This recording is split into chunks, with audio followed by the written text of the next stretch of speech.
you actually pay.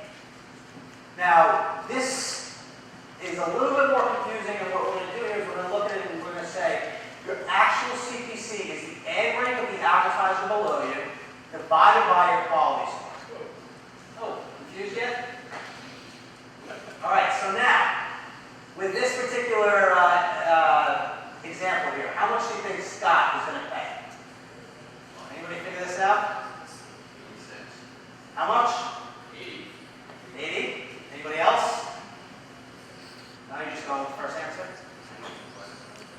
How much do you think Allison is going to spend?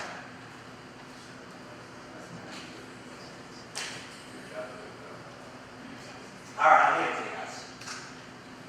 Okay, so the idea here is just because you're willing to spend $1 doesn't mean that you need to spend $1 to be in the first position. Okay? The idea here, because Scott has the best quality score and therefore the best ad rank, right? He's going to actually pay 80 cents because that's all that he needs to beat the person below him.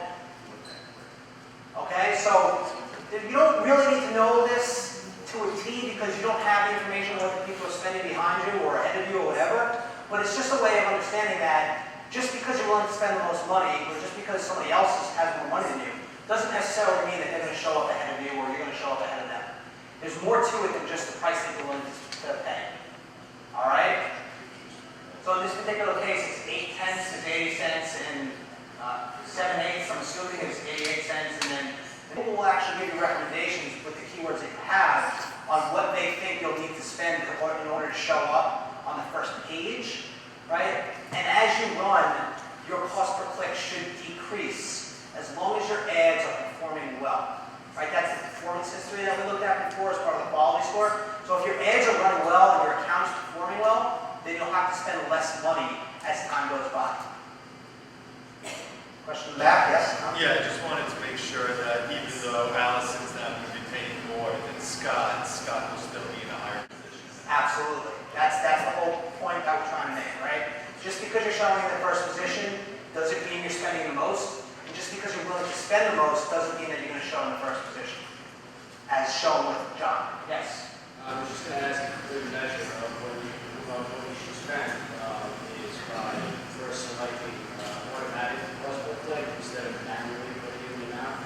Then Google would, I guess, put you on the You always want to set a max cost per click because if your budget is $20 and Google's determining that your cost per click is $20, then you're never going to show. Right, they can beat it out, but that'll give Right. you some idea of what. You can use it. So there is an option to do automatic where Google just kind of says, here's what we think you need to spend, so that's what we're going to charge you. Or that's what we're going to set your bid at. But I don't know. I personally just like to play around with it and see where the right number is. Now, every single keyword can have an individual cost per click. Very important for you guys to realize that. It's not an account-wide. Every single keyword can have a different cost per click, and you can have different keywords associated with different ads, and we have structure coming up, so that we'll make sure that we cover that as well.